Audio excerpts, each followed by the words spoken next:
sekarang ini orang-orang Kristen yang ada di Israel, mereka lebih sejahtera disebut sebagai Mesihiyim, pengikut Yesus yang adalah Mesias, pengikut Yeshua HaMashiach. Nah, sementara ada perkembangan baru juga di kalangan orang-orang Kristen di negara-negara Arab. Mereka juga tidak suka disebut Nasrani. Kenapa? Karena Nasrani ini maknanya sudah berubah. Khususnya sejak abad keempat ketika muncul sekte namanya sekte Nasrani Mandayan. Di mana nama sekte ini jelas-jelas berbeda dengan kekristenan awal. Jadi memang mula-mula di abad pertama orang-orang Kristen disebut juga Nasrani. Dan itu sebutan orang Yahudi terhadap Kristen. Dan setelah kemudian munculnya Birkat Haminim di mana orang Muslim itu dikutuk oleh orang Yahudi, mereka tidak lagi mau memakai kata Nasrani. Mereka lebih netral disebut sebagai sebab aku menyertai engkau. Janganlah bimbang, sebab aku ini Allahmu. Aku akan meneguhkan bahkan akan menolong engkau. Aku akan memegang engkau dengan tangan kananku yang membawa kemenangan. Edukasi rohani. Para pengikut Yesus itu disebut dengan berbagai macam nama sebetulnya. Ada yang menyebut pertama kali itu adalah jalan Tuhan. Nah, istilah ini sebetulnya dipakai dalam bahasa aslinya itu adalah Odos. Odos itu artinya jalan. Jadi para pengikut Yesus itu disebut pengikut sang jalan. Kenapa disebut pengikut sang jalan? Sehingga misalnya di dalam Kisah Rasul pasal 24 ayat 14. Tetapi aku mengakui kepadamu bahwa aku berbakti kepada Allah, nenek moyang kami, dengan menganut jalan Tuhan, yaitu jalan yang mereka sebut sekte. Di sini pengikut Yesus itu menamakan diri sebagai pengikut sang jalan atau jalan Tuhan. Dalam bahasa aslinya menurut kata tin odon in ligusin airesin, pengikut jalan Tuhan atau pengikut sang jalan yang mereka sebut sekte. Karena kekristenan pertama tentu di mata orang-orang Yahudi itu adalah sekte dari Yudaisme. Sebagaimana di abad pertama menurut sejarawan Flavius Josephus itu ada sekte Saduki, ada sekte Parisi, ada sekte Eseni yang meninggalkan bagi kita penemuan-penemuan laut mati. Alkitab yang usianya lebih dari 2000 tahun itu. Kemudian dari situ muncul kelompok baru yang disebut pengikut jalan Tuhan, yaitu pengikut Kristus. Aku percaya kepada segala sesuatu yang ada tertulis dalam hukum Taurat dan kitab nabi-nabi. Itu klaim Rasul Paulus dan semua jemaat gereja mula-mula. Mereka percaya dengan Taurat, kitab nabi-nabi sebagaimana orang Yahudi yang lain. Kalau orang Saduki percaya hanya Taurat, Taurat only. Orang Saduki penafsir Taurat, orang Eseni sebut OCH Torah atau pelaku Taurat, bahkan orang Samaria disebut sebagai Somer HaTorah atau penjaga Taurat. Maka orang Kristen percaya Yesus Kristus yang mereka imani itu adalah sebagai penggenap Taurat. Nah, itulah identitas pertama orang Kristen disebut sebagai jalan Tuhan. Jadi di sini sebetulnya merujuk lebih kepada perilaku hidup yang mengikuti Yesus. Kenapa disebut pengikut sang jalan? Karena Yesus sendiri yang mengatakan, akulah jalan dan kebenaran dan hidup. Dan tidak seorang pun yang sampai kepada Bapa kalau tidak melalui aku. Di sini Yesus menggunakan kata-kata akulah jalan. Ego eimi ho odos. Aku inilah jalan dan kebenaran dan hidup. Atau kalau Yesus mengucapkan dalam bahasa yang dipakai di kalangan orang-orang Yahudi saat itu, bahasa suci mereka, Anoki haderek akulah sang jalan, viha emet dan kebenaran, vihakayim dan hidup, dan tidak seorang pun yang sampai kepada Bapa kalau tidak melalui aku. Yesus sendiri misalnya dalam Matius pasal 7 ayat 13 dan ayat 14 mengatakan tentang jalan yang sempit, yaitu jalan yang sesak. Tapi jalan yang sesak itulah jalan yang menuju kepada kehidupan. Maka disebut he hodos, he apologusa, apa gousa estinzoin, yaitu jalan yang menuju kepada hidup. Maka disinilah mulai muncul kata-kata Yesuslah sang jalan. Jadi kehidupan Kristiani itu adalah mengikuti Yesus, pribadi sang juru selamat. Bukan mengikuti terminologi agama atau religi. Sekalipun nanti akhirnya ketika sebuah komunitas itu menyatu, disatukan oleh pemikiran, oleh paradigma, maka disebut sebagai religi. Tapi Kristus tidak pernah membawa agama Kristen. Tetapi yang ditawarkan bagi Kristus, akulah jalan dan kebenaran dan hidup. Kemudian juga ketika Yohanes mengatakan, akulah suara orang yang berseru di padang gurun, luruskanlah jalan Tuhan.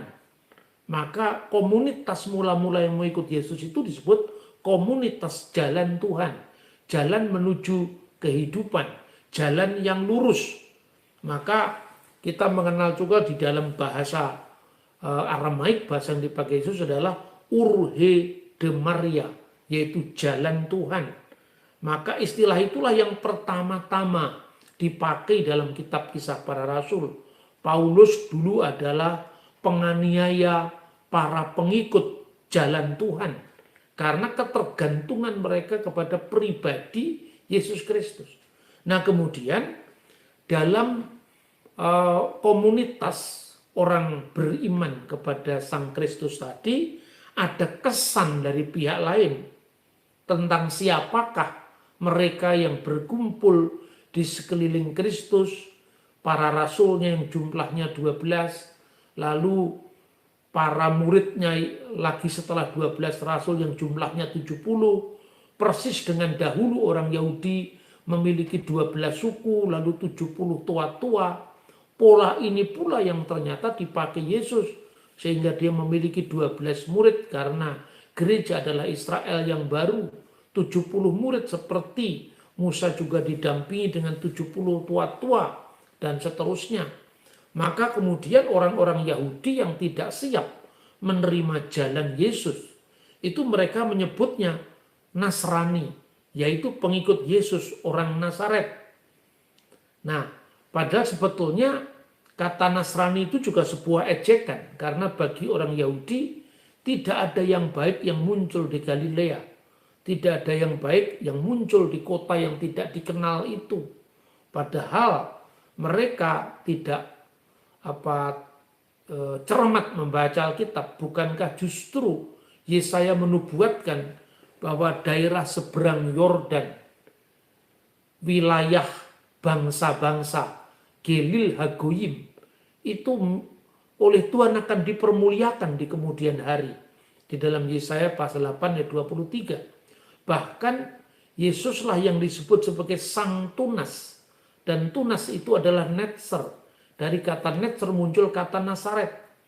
Tetapi karena orang-orang Yahudi yang menolak jalan Yesus menyebutnya Yesus pengikut orang Nazaret. Menyebut pengikut Yesus sebagai pengikut Yesus orang Nazaret. Maka muncul kata-kata Nasrani. Kisah Rasul 24 ayat 5 misalnya. Apa yang dikesankan oleh orang-orang Yahudi dalam opini mereka yang mereka laporkan pada penguasa Roma saat itu. Telah nyata kepada kami bahwa orang-orang ini adalah penyakit sampar.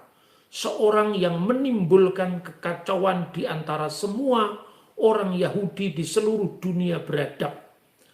Di seluruh dunia beradab ini sebetulnya kata yang diterjemahkan kata tin oikomenen. Dari kata oikomenen itu artinya dunia yang dihuni bersama, oikomeni. Tapi maksudnya dunia orang Yahudi. baik orang Yahudi yang ada di Holy Land, yang ada di Eret HaKodesh, di Tanah Suci, maupun orang-orang Yahudi diaspora yang tersebar di Kapadokia, Asia Kecil, Bitinia, seperti yang menjadi alamat dari surat-surat Rasul Petrus misalnya.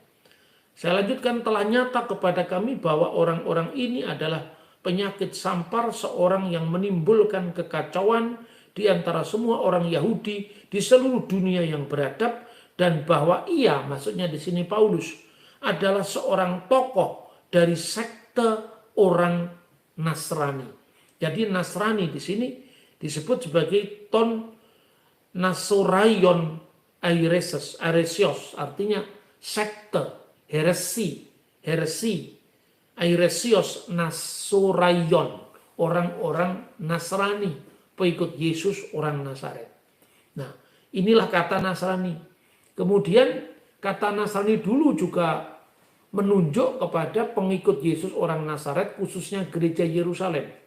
Tapi kemudian dalam hubungannya dengan orang Yahudi, khususnya setelah perang Yahudi pertama tahun 70, Bait Allah dihancurkan oleh Titus, lalu orang Yahudi khususnya dari sekte Parisi itu mereaksi orang-orang Kristen dan mereka menyebutnya kata Nostrim atau Nasrani dengan nada negatif dalam sebuah konsili Yahudi yang diadakan di kota Yamnia. Nah, disitulah kemudian ketika terjadi perpecahan antara kekristenan dengan induknya yaitu Yudaisme. Jadi Yudaisme itu ada Parisi, ada Saduki, ada Nasrani. Maka disitulah orang Parisi mengutuk Saduki, sekaligus mengutuk Eseni, sekaligus mengutuk Nasrani. Jadi kalau ada orang mengatakan Kristen itu membajak agama Yahudi, itu dia mengerti sejarah. Karena kekristenan itu adalah bagian dari Yudaisme. Dan sebagai satu aliran dalam Yudaisme, ya secara sosiologis ya, di mata orang Kristen, orang Parisi belum sampai kepada pemahaman yang benar tentang Taurat. Karena mereka menolak kedatangan Yesus. Bagi orang Parisi, orang Saduki juga adalah menyimpang dari standar kebenaran mereka. Begitu pula bagi orang Parisi, Kristen juga menyimpang sebagaimana orang Saduki dan orang Eseni. Maka di dalam sebuah naskah yang akhirnya dibaca dalam 18 berkat yang dibacakan setiap ibadah Yahudi di sinagog, itu disisipkan rumusan yang namanya Birkat Haminim. Berkat bagi orang-orang sesat, maksudnya kutukan bagi orang-orang sesat. Kira-kira bunyinya seperti ini: kiranya orang-orang Nasrani dan orang-orang sesat segera musnah, kiranya dihapuskan dari kitab kehidupan dan jangan dicatat bersama dengan orang sedikim atau orang benar. Di sini kata-kata yang digunakan VH Nostrim, VH Minim, orang-orang Nasrani dan orang-orang sesat. Kirega yufetu yimehu misefer hakayim ve'im sedikim yikatifu. Kiranya namanya terhapus dari kitab kehidupan, dihapuskan bersama orang-orang yang benar. Nah, itulah sebabnya kenapa orang-orang Kristen di Israel sekarang tidak mau mereka disebut sebagai orang-orang Nostrim. Karena Nostrim itu merupakan sebuah julukan yang mengejek. Karena itu orang Kristen tidak mau disebut sebagai orang Nostrim. Sekarang ini orang-orang Kristen yang ada di Israel, mereka lebih sejahtera disebut sebagai Mesihiyim, pengikut Yesus yang adalah Mesias, pengikut Yesua HaMasiah. Nah, sementara ada perkembangan baru juga di kalangan orang-orang Kristen di negara-negara Arab. Mereka juga tidak suka disebut Nasrani. Kenapa? Karena Nasrani ini maknanya sudah berubah. Khususnya sejak abad keempat ketika muncul sekte namanya sekte Nasrani Mandayan. Di mana nama sekte ini jelas-jelas berbeda dengan kekristenan awal. Jadi memang mula-mula di abad pertama orang-orang Kristen disebut juga Nasrani. Dan itu sebutan orang Yahudi terhadap Kristen. Dan setelah kemudian munculnya Birkat Haminim di mana orang Muslim itu dikutuk oleh orang Yahudi, mereka tidak lagi mau memakai kata Nasrani. Mereka lebih netral, disebut sebagai orang-orang Kristen ketika istilah pengikut Sang Jalan tidak terlalu populer. Dan kenapa? Para rasul sendiri lebih suka disebut nama kelompok mereka sebagai Kristen. Misalnya di surat 1 Petrus pasal 4 ayat 16. Tetapi jika ia menderita sebagai orang Kristen, maka janganlah ia malu, melainkan hendaklah ia memuliakan Allah dalam nama Kristus itu. Jadi sini Rasul Petrus menyebut diri komunitas itu adalah sebagai orang Kristen, pengikut Yesus yang adalah Kristus. Sekali lagi saya sampaikan, di abad pertama, pengikut jalan Tuhan itu istilah yang memang muncul mula-mula, pengikut Sang Jalan dan kebenaran dan hidup tadi, konteksnya, atau jalan yang menuju kehidupan, jalan sempit yang disebut Yesus di dalam Matius pasal 7 ayat 14 tadi. Lalu populer disebut pengikut jalan Tuhan yang orang-orang luar menyebutnya sebagai sekte. Lalu yang kedua muncul kata Nasrani, dan yang ketiga muncul kata Kristen. Kata Kristen itu muncul pertama kali di Antioquia, yaitu di wilayah orang-orang Kristen yang berkembang di luar tanah suci, khususnya Antioquia. Dalam Kisah Rasul pasal 11 ayat 26, di sana sangat jelas disebutkan mereka tinggal bersama-sama dengan jemaat itu 1 tahun lamanya sambil mengajar banyak orang. Di Antioquia lah murid-murid itu untuk pertama kalinya disebut Kristen.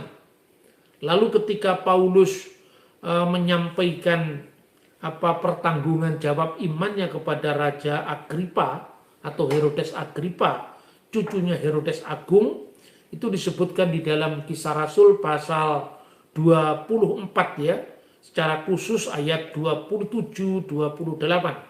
Paulus mengatakan, percayakah engkau Raja Agripa kepada para nabi? Aku tahu bahwa engkau percaya kepada mereka. Lalu apa jawab Agripa?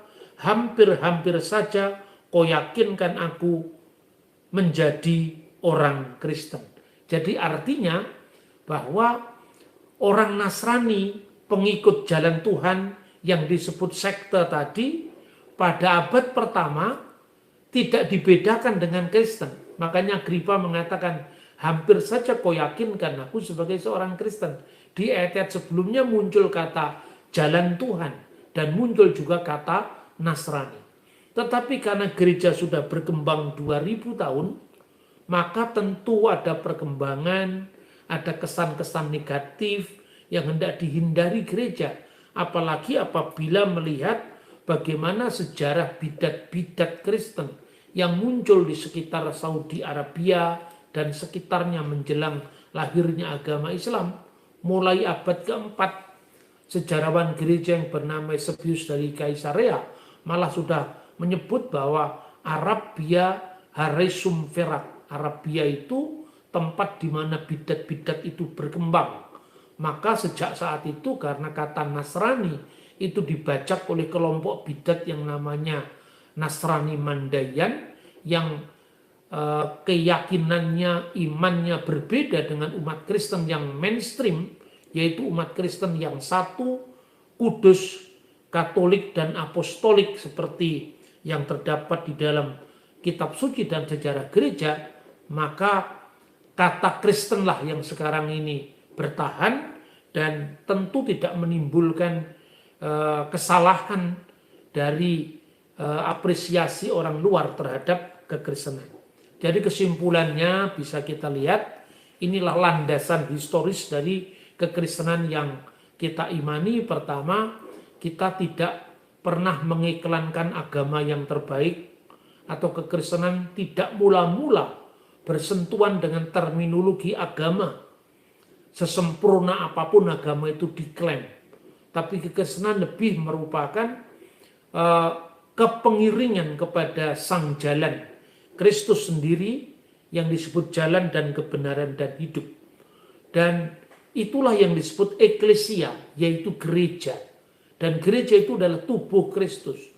Gereja itu memiliki sifat satu, ya, karena gereja asalnya kepada satu gembala, satu Tuhan, yaitu Yesus Kristus. Gereja itu juga adalah kudus, karena dia adalah sekumpulan orang-orang yang dikuduskan karena Kristus, karena mengikuti Sang Kristus. Seperti orang Israel, sekalipun penuh dengan kebejatan, penuh dengan kelemahan, tapi ketika disebut sebagai bangsa yang kudus, artinya disendirikan, dispesialkan, diberi hukum yang berbeda, dan bukan karena kesucian orang Israel, tapi karena keterpilihannya. Maka begitu juga orang Kristen, gerejanya disebut gereja yang satu dan gereja yang kudus, ya umatnya disebut orang-orang kudus, bukan karena mereka suci, karena mereka disucikan, dimampukan oleh Sang Kristus. Yang ketiga, gereja bersifat Katolik. Katolik itu artinya berlaku bagi semua. Dan kata Katolik itu juga muncul dalam teks asli Alkitab, misalnya disebutkan dalam Kisah Rasul pasal 9 ayat 31. Selama beberapa waktu jemaat di seluruh Yudea, Galilea, dan Samaria. Kata yang diterjemahkan jemaat itu eklesia. Kata yang diterjemahkan seluruh itu adalah katolikis. Jadi eklesia katolikis tis Yudaias ke Galileas ke Samarias. Jadi gereja atau jemaat di seluruh jemaat yang meliputi, maka disebut gereja yang gereja yang bersifat Katolik, karena dalam teks asli Alkitab eklesia katolikis, ya seluruh jemaat, artinya jemaat yang meliputi orang Yahudi maupun bukan Yahudi, budak maupun merdeka, mereka sudah disatukan dalam Kristus. Dan yang terakhir, gereja memiliki sifat apostolik sesuai dengan ajaran para rasul. Nah, dalam sejarah gereja, kata Katolik ini sudah mulai diperkenalkan sebagai identitas atau sifat gereja oleh muridnya Rasul Petrus yang bernama Ignatius dari Antioquia. Sekitar tahun 100, dia menulis surat kepada orang-orang Smyrna, dan uskup Smyrna waktu itu adalah Polikarpus, muridnya Yohanes, termasuk satu di antara 7 jemaat di Asia Kecil, di mana Ignatius dari Antioquia mengatakan, di mana ada episkop, di mana ada penilik jemaat, di mana ada pemimpin jemaat, ya, hendaklah umat hadir di situ. Sama seperti di mana ada Yesus Kristus, maka gereja Katolik hadir di situ. Gereja yang bersifat gereja yang bersifat menyeluruh, yang ajarannya satu, yang umatnya dikuduskan, dan ajarannya berasal dari para rasul. Lah, inilah hakikat dari gereja. Kalau saudara-saudara membaca pengakuan iman Nisea Konstantinopel, maka di situ kita mengiklarkan pengakuan iman kita, dan aku percaya akan satu gereja yang kudus, dan rasuli. Aku percaya akan satu gereja yang kudus, Katolik, dan apostolik. Itulah sifat dari gereja. Jadi gereja tidak sekedar membawa sebuah komunitas yang sifatnya sosial saja. Itu hanya bagian dari gereja. Itu bagian dari diakonia. Tapi gereja juga tidak hanya memberikan sifat kesaksian saja. Sebab kalau kesaksian saja tanpa pelayanan yang sifatnya sosial, itu seperti memisahkan Kristus dengan kerajaannya. Gereja juga bersifat persekutuan karena ada eklesia. Maka gereja yang sesungguhnya adalah gereja yang memiliki kesaksian iman tentang Yesus Kristus sebagai jalan dan kebenaran dan hidup, dan tidak seorang pun yang sampai kepada Bapa kalau tidak melalui aku. Kalau gereja kehilangan misinya sebagai gereja yang bersaksi, gereja yang memberitakan Injil, maka gereja seperti itulah yang nantinya akan ditinggalkan, sebagaimana gereja-gereja di Eropa yang sepertinya kehilangan kesaksian tentang Injil demi pluralisme, demi masyarakat modern, maka misi gereja yang utama memperkenalkan Yesus Kristus diganti dengan teologi lingkungan hidup, diganti dengan teologi sosial. Itu bagian pula dari iman Kristen. Karena tidak mungkin kita memberitakan Kristus dan menghilangkan kerajaan Allahnya. Tidak mungkin seperti itu, harus utuh. Tapi kalau nama Yesus seolah-olah harus dikompromikan, disembunyikan hanya untuk menghadirkan pelayanan sosial, apa bedanya gereja dengan LSM?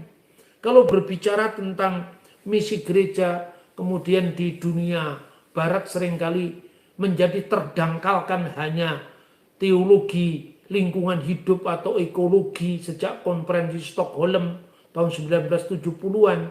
Lalu seolah-olah misi gereja hanya nanam pohon saja. Kalau seperti itu, kita akan kalah dengan filosofi orang Jawa yang memiliki landasan pemikiran tentang memayu hayuning bawono. Apa bedanya? Orang Jawa memiliki pandangan tentang lingkungan yang jauh lebih harmonis, yang jauh lebih menyatu dengan alam, ketimbang gereja yang di masa-masa tertentu pernah melakukan eksploitasi terhadap alam. Kalau hanya itu tidak perlu kita harus belajar dari gereja. Kita cukup belajar daripada kearifan lokal di Jawa, di Sunda, di agama-agama suku sudah cukup. Maka gereja tidak boleh kehilangan asin garamnya, yaitu kesaksian iman tentang Yesus Kristus yang adalah jalan dan kebenaran dan hidup, dan salibnya yang membebaskan, kemudian ajaran yang diterus sampaikan tanpa putus dari para rasul, sehingga kita mendapatkan istilah gereja yang apostolik. Dan Roh Kudus mengajar gereja lewat komunitasnya.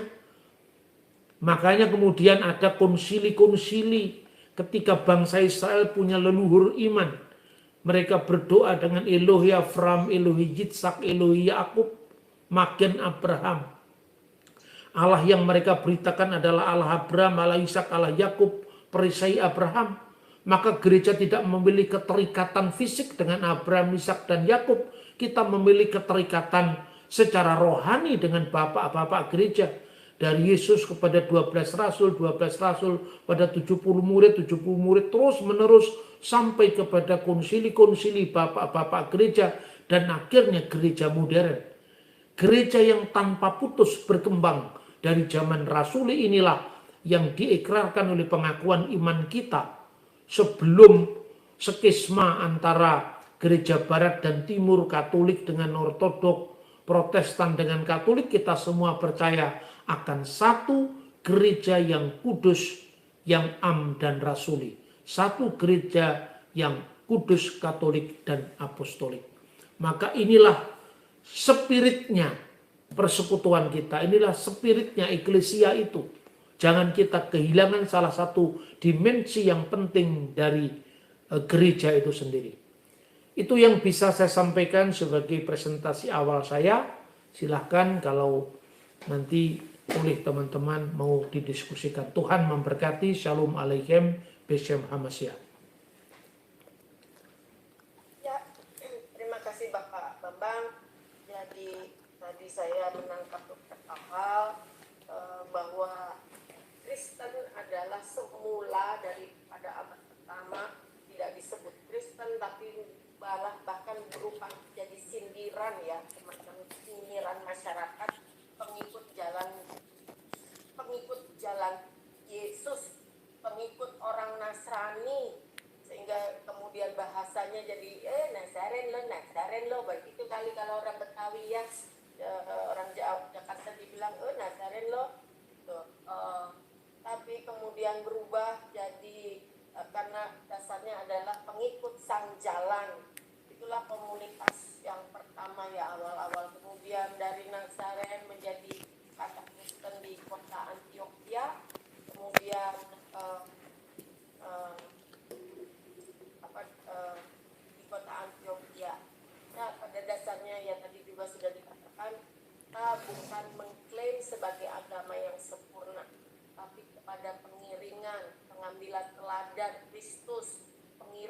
kepada Kristus itu sebagai jalan eklesia panggilan kita.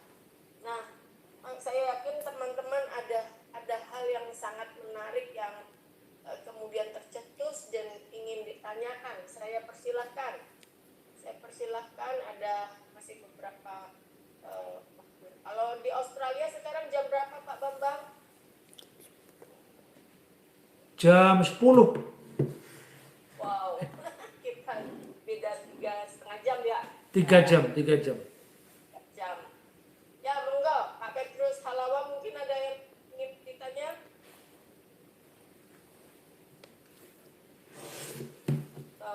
Angkat tangan tuh Pak Wita, Pak Ade atau Ibu Ade? Pak Ade Eka Anugrah, monggo, saya silakan. Baik, terima kasih Ibu Lestari. Selamat malam Pak Bambang Nursena. Selamat malam. Ya, saya melihat Bapak di YouTube nih, sekarang di Zoom. Ya, terima kasih untuk presentasinya Pak. Saya ingin bertanya beberapa hal.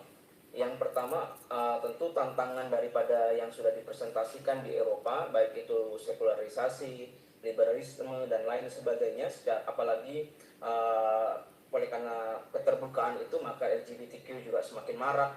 Dan kalau kita melihat fenomena di Eropa, dan kemudian kita menarik di dalam fenomena Asia sendiri, apakah fenomena ini kemudian dapat dilihat akan menjurus ke Asia juga? Dan bagaimana kemudian gereja-gereja di Asia, secara khusus Indonesia, kita dapat mempertahankan identitas iman Kristen ini di tengah-tengah tantangan zaman yang ada. Nah, yang kedua, apakah penyebab daripada lost generation ini oleh karena pola daripada pemuritan antara atau di dalam keluarga itu tidak berjalan dengan baik, sehingga pola pendidikan di dalam keluarga-keluarga Kristen itu mulai ditinggalkan. Dan yang ketiga berkaitan dengan bagaimana gereja itu kemudian kembali kepada spirit rasuli yang pertama atau sejarah gereja mula-mula, yaitu gereja yang memberitakan Injil, gereja yang bersaksi di tengah-tengah tantangan pluralisme, di tengah-tengah tantangan-tantangan modernisme yang terus digaungkan di tengah-tengah bangsa Indonesia juga. Berbicara toleransi tetapi kemudian justru mengkerdilkan daripada syiar atau pemberitaan Injil itu sendiri, sedangkan saudara-saudara kita justru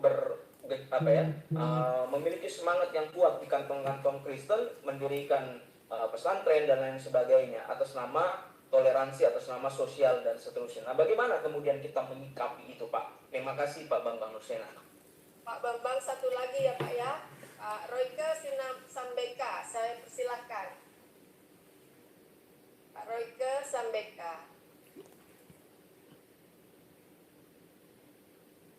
Oke, terima kasih. Shalom Pak Bambang. Shalom. Ya, shalom. Ya, Saya salam. dengar ya. Dengar Pak. Shalom Pak Bambang. Iya, shalom. Dengar ya. Terima kasih untuk waktu yang diberikan bagi saya. Pertanyaan saya hampir mirip dengan Pak Ade, ya, dengan kondisi Eropa seperti itu. Ada yang berpandangan begini. Ternyata konsep teologi yang pernah menjadi jadi raksasa teologi di arah sana ternyata gagal untuk membawa orang-orang percaya untuk tetap percaya, tetap setia kepada Tuhan. Nah, seperti Pak Ade katakan, apakah gambaran ini bisa nggak terjadi juga di daerah Indonesia? Jadi kemudian tadi Pak Bambang sempat katakan bahwa karena juga berkembangnya Islam itu karena angka kelahiran. Nah Pak, saya di Kalimantan Barat, saya di gereja, saya orang Nado, tapi saya pelayanan di tengah-tengah orang Dayak. Nah ini satu ancaman juga bagi kami di Kalimantan ini, dengan berhasilnya keluarga berencana, maka orang Dayak sekarang itu rata-rata anak punya 2. Sedangkan teman kita di lain punya 4 istri. Jadi ada penelitian bahwa tahun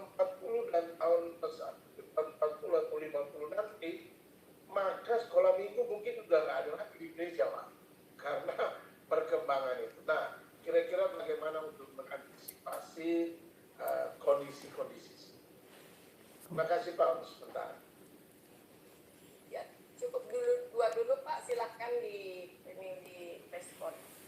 Ya, terima kasih. Apa yang saya sampaikan itu sebetulnya pertama, bagaimana dengan keterbukaan yang nyaris tanpa batas ya. Sejak gereja mengalami sekularisasi dan liberalisasi tadi, sementara di timur tidak memberlakukan hal yang sama. Dan ini yang menyebabkan semua nilai-nilai itu dianggap nisbi. Jadi artinya gini, sebagai seorang Kristen tentu kita tidak bisa menerima eklesiologi kita itu rusak, artinya pandangan kita tentang gereja itu kemudian tidak lurus. Meskipun artinya bahwa kita tidak melakukan diskriminasi terhadap misalnya LGBT misalnya. Nah tentu itu ada solusinya, tapi bukan berarti eklesiologi harus dikorbankan demi karena apa yang dianggap sebagai fenomena sosial yang baru tadi. Nah ini harus jelas ya. Saya lihat misalnya gereja-gereja tua, ini bukan gerejanya Beni Panjaitan, maksudnya gereja Katolik, gereja Ortodok, dalam eklesiologi dia tidak pernah kompromi. Sekalipun gereja Katolik sangat mengerti tentang perubahan zaman, fenomena yang dihadapi, tapi eklesiologi tidak pernah berubah. Karena itu bagian dari status gereja yang dari awal ya memang nilai-nilai keabadian itu ya abadi. Gitu saudara-saudara. Kemudian bagaimana mengantisipasinya dengan ledakan jumlah penduduk karena suksesnya keluarga berencana. Ya tentu kita tidak hanya berbicara tentang hal yang sifatnya kuantitas ya, tapi juga kualitas. Kalau terjadi ledakan penduduk di mana banyak ya orang-orang yang lahir dan itu di luar kalangan Kristen, ya tentu itu tugas kita bagaimana ikut melayani mereka. Tapi kalau Anda misalnya anak-anak muda kita merasa bahwa ini gak adil dong, ya beranaklah yang banyak. Hanya istrinya tidak boleh lebih dari satu, itu saja. Maka jangan orang Kristen anaknya cuma 2. Ya paling tidak anaknya 5 atau 7 gitu supaya berimbang jumlahnya yang punya istri 4 tadi. Gitu aja sebetulnya. Kalau enggak ya Anda harus punya tugas bagaimana berbagi mengenai kabar baik ini kepada sebanyak mungkin orang. Soal mereka percaya tidak percaya itu kan urusannya Roh Kudus yang menjamah setiap orang untuk percaya. Ya seperti itu. Kemudian apa yang harus dikembalikan dari misi gereja yang dianggap sebetulnya sudah banyak sekali mengalami tawar dalam hal-hal tertentu, itu sebetulnya misalnya ya salah satunya yang harus diperbaiki adalah terlalu bebasnya teologi modern itu, teologi posmo lah bahkan mungkin sekarang. Misalnya sejak dunia barat mengalami liberalisasi dan sekularisasi tadi, apa yang kurang sih sebetulnya? Yang kurang adalah kesetiaan kita pada warisan sejarah rasuli. Jadi misalnya contohnya ya, munculnya mazhab Tubingen. Tentu sebagai gerakan pemikiran ya kita tidak boleh a priori. Tapi artinya ada mungkin kesalahan metodologis yang perlu kita pikirkan ulang. Pertama adalah mazhab Tubingen yang sangat bergengsi itu dibangun di atas dasar berteologi salah satunya asal bukan Katolik. Ini tidak sehat. Berteologi kalau asal beda dengan saudara seiman yang lain itu tidak sehat. Gara-gara berteologi asal bukan Katolik itu semua pemikiran yang dicurigai menguntungkan gereja Katolik ditolak. Padahal misalnya ya kesinambungan gereja dalam konteks ajaran bapak-bapak rasuli itu tidak bisa lepas daripada tokoh-tokoh iman abad pertama, kedua, ketiga, keempat. Gara-gara karena mengalami diskontinuitas sejarah itu, maka muncul teori misalnya Petrinist Christianity versus Pauline Christianity. Jadi Petrus dipertentangkan dengan Paulus. Lalu di pihak tengahnya Yohanin Christianity. Itu gara apa? Gara-gara tulisan-tulisan muridnya para rasul tidak pernah dibaca. Dan ada semacam penafsiran yang ekstrim dari dalilnya Luther, sola scriptura itu yang membuat karya-karya bapak gereja hampir tidak tersentuh. Jadi mengalami lompatan zaman dari zaman Alkitab langsung zaman para reformator. Padahal ketika kita misalnya membaca tulisan Clement dari Roma, itu muridnya Petrus langsung, muridnya Paulus langsung. Kita membaca tulisannya Polikarpus, muridnya Yohanes langsung. Kita membaca misalnya tulisan Ignatius dari Antioquia, muridnya Petrus dan muridnya Yohanes langsung. Bagaimana tidak? Runtutan zamannya aja jelas. Petrus wafat tahun 64 di Roma. Misalnya, Paulus wafat tahun 67. Polikarpus wafat tahun 156. Kemudian Ignatius wafat tahun 107 itu jadi kalau secara zaman kan sambung semuanya. Dan naskahnya masih ada yang dikenal dengan Apostolic Fathers. Di situ tidak ada jejak pertentangan antara Petrus sama Paulus. Tidak ada jejak pertentangan antara misalnya Yakobus dengan Paulus. Nah ini teori-teori modern itu dasarnya apa? Karena secara historis tidak terbukti. Nah ini contoh yang saya sampaikan. Maka yang bisa kita lakukan adalah bagaimana memaafkan sejarah, menatap masa depan bersama. Kadang-kadang di kalangan teman-teman Katolik, Ortodok ya menganggap bahwa gereja-gereja baru itu secara eklesiologi itu tidak sambung. Makanya kemudian kalau ada kecenderungan semacam eksklusif karena ya memang konsepnya saja kemudian terus beragam sekali. Nah ini yang perlu didiskusikan, didialogkan dalam diskusi-diskusi teologis yang lebih mendalam. Sebab kalau sudah eklesiologinya rusak, bagaimana mungkin kita bisa duduk bersama lagi? Makanya harus diawali dari kedua belah pihak seperti yang dilakukan oleh Konsili Vatikan II, sejumlah konsultasi teologis antara Gereja Katolik Roma dengan Gereja Ortodok akhir-akhir ini.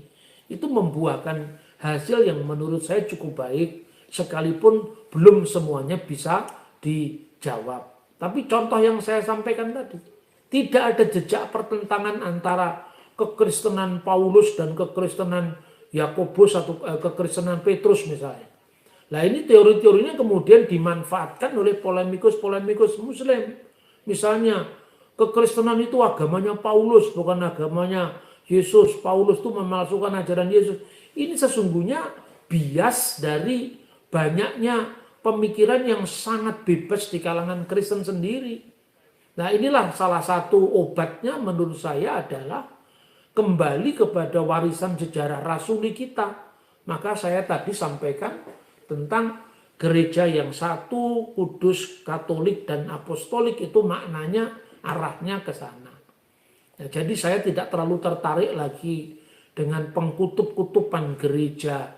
Saya beriman bahwa suatu saat Tuhan pasti akan menyatukan, paling tidak membersatukan gereja yang masih berpisah ini, masih terpisah ini. Sekalipun kita tidak terlalu berambisi untuk harus duduk bersama dulu dalam satu komuni atau dalam satu perjamuan kudus. Tapi paling tidak, spiritnya sudah mengarah ke sana.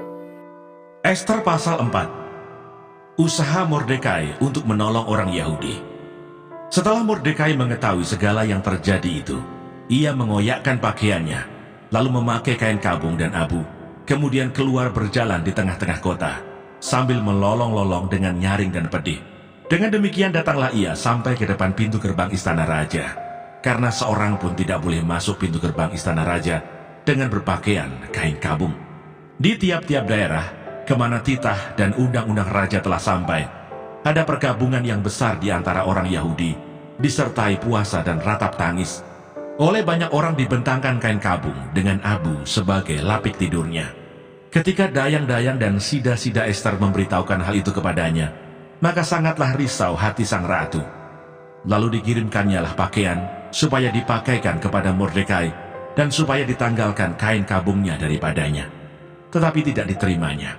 Maka Ester memanggil Hatah, salah seorang sida-sida raja yang ditetapkan baginda melayani dia, lalu memberi perintah kepadanya menanyakan Mordekai untuk mengetahui apa artinya dan apa sebabnya hal itu. Lalu keluarlah Hatah mendapatkan Mordekai di lapangan kota yang di depan pintu gerbang istana raja. Dan Mordekai menceritakan kepadanya segala yang dialaminya, serta berapa banyaknya perak yang dijanjikan oleh Haman akan ditimbang untuk perbendaharaan raja sebagai harga pembinasaan orang Yahudi. Juga salinan surat undang-undang yang dikeluarkan di Susan untuk memunahkan mereka itu diserahkannya kepada Hatah supaya diperlihatkan dan diberitahukan kepada Ester. Lagi pula Hatah disuruh menyampaikan pesan kepada Ester supaya pergi menghadap raja untuk memohon karunia-Nya dan untuk membela bangsanya di hadapan baginda. Lalu masuklah Hatah dan menyampaikan perkataan Mordekai kepada Ester. Akan tetapi Ester menyuruh Hatah memberitahukan kepada Mordekai, semua pegawai raja serta penduduk daerah-daerah kerajaan mengetahui bahwa bagi setiap laki-laki atau perempuan yang menghadap raja di pelataran dalam dengan tiada dipanggil, hanya berlaku satu undang-undang, yakni hukuman mati. Hanya orang yang kepadanya raja mengulurkan tokat emas yang akan tetap hidup. Dan aku selama 30 hari ini tidak dipanggil menghadap raja. Ketika disampaikan orang perkataan Ester itu kepada Mordekai, maka Mordekai menyuruh menyampaikan jawab ini kepada Ester. Jangan kira karena engkau di dalam istana raja, hanya engkau yang akan terluput dari antara semua orang Yahudi. Sebab sekalipun engkau pada saat ini berdiam diri saja, bagi orang Yahudi akan timbul juga pertolongan dan kelepasan dari pihak lain. Dan engkau dengan kaum keluargamu akan binasa. Siapa tahu, mungkin justru untuk saat yang seperti ini, engkau beroleh kedudukan sebagai ratu. Maka Ester menyuruh menyampaikan jawab ini kepada Mordekai. Pergilah, kumpulkanlah semua orang Yahudi yang terdapat di Susan, dan berpuasalah untuk aku. Janganlah makan dan janganlah minum 3 hari lamanya, baik waktu malam, baik waktu siang. Aku serta dayang-dayangku pun akan berpuasa demikian. Dan kemudian aku akan masuk menghadap raja. Sungguh pun berlawanan dengan undang-undang. Kalau terpaksa aku mati, biarlah aku mati. Maka pergilah Mordekai, dan diperbuatnyalah tepat seperti yang dipesankan Ester kepadanya. Ester pasal 5. Ester menghadap raja. Pada hari yang ketiga, Ester mengenakan pakaian ratu. Lalu berdirilah ia di pelataran dalam istana raja, tepat di depan istana raja. Raja bersemayam di atas tahta kerajaan di dalam istana, berhadapan dengan pintu istana itu. Ketika raja melihat Ester, sang ratu, berdiri di pelataran, berkenanlah raja kepadanya, sehingga raja mengulurkan tokat emas yang di tangannya ke arah Ester. Lalu mendekatlah Ester dan menyentuh ujung tongkat itu. Tanya raja kepadanya, "Apa maksudmu, hai Ratu Ester? Dan apa keinginanmu? Sampai setengah kerajaan sekalipun akan diberikan kepadamu." Jawab Ester, "Jikalau baik pada pemandangan raja, datanglah kiranya raja dengan Haman pada hari ini ke perjamuan yang diadakan oleh hamba bagi raja." Maka titah raja, "Suruhlah Haman datang dengan segera, supaya kami memenuhi permintaan Ester." Lalu raja datang dengan Haman ke perjamuan yang diadakan oleh Ester. Sementara minum anggur, bertanyalah raja kepada Ester, "Apakah permintaanmu? Niscaya akan dikabulkan. Dan apakah keinginanmu sampai setengah kerajaan sekalipun akan dipenuhi?" Maka jawab Ester, "Permintaan dan keinginan hamba ialah, jikalau hamba mendapat kasih raja, dan jikalau baik pada pemandangan raja mengabulkan permintaan, serta memenuhi keinginan hamba, datang pulalah kiranya raja dengan Haman ke perjamuan yang akan hamba adakan bagi raja dan Haman. Maka besok akan hamba lakukan yang dikehendaki raja." Haman menyuruh mendirikan tiang penyulaan untuk Mordekai. Pada hari itu keluarlah Haman dengan hati riang dan gembira. Tetapi ketika Haman melihat Mordekai ada di pintu gerbang istana raja, tidak bangkit dan tidak bergerak menghormati dia, maka sangat panaslah hati Haman kepada Mordekai. Tetapi Haman menahan hatinya. Lalu pulanglah ia ke rumahnya dan menyuruh datang sahabat-sahabatnya dan Zeres istrinya. Maka Haman menceritakan kepada mereka itu besarnya kekayaannya, banyaknya anaknya laki-laki, dan segala kebesaran yang diberikan raja kepadanya, serta kenaikan pangkatnya di atas para pembesar dan pegawai raja. Lagi kata Haman, tambahan pula tiada seorang pun diminta oleh Ester sang ratu untuk datang bersama-sama dengan raja ke perjamuan yang diadakannya kecuali aku. Dan untuk besok pun aku diundangnya bersama-sama dengan raja. Akan tetapi semuanya itu tidak berguna bagiku selama aku masih melihat si Mordekai, si Yahudi itu, duduk di pintu gerbang istana raja. Lalu kata Zeres istrinya dan semua sahabatnya kepadanya, suruhlah orang membuat tiang yang tingginya 50 hasta dan persembahkanlah besok pagi kepada raja, supaya Mordekai disulakan orang pada tiang itu. Kemudian dapatlah engkau dengan bersuka cita pergi bersama-sama dengan raja ke perjamuan itu. Hal itu dipandang baik oleh Haman, lalu ia menyuruh membuat tiang itu. Sebab aku menyertai engkau. Janganlah bimbang, sebab aku ini Allahmu. Aku akan meneguhkan bahkan akan menolong engkau. Aku akan memegang engkau dengan tangan kananku yang membawa kemenangan. Edukasi rohani.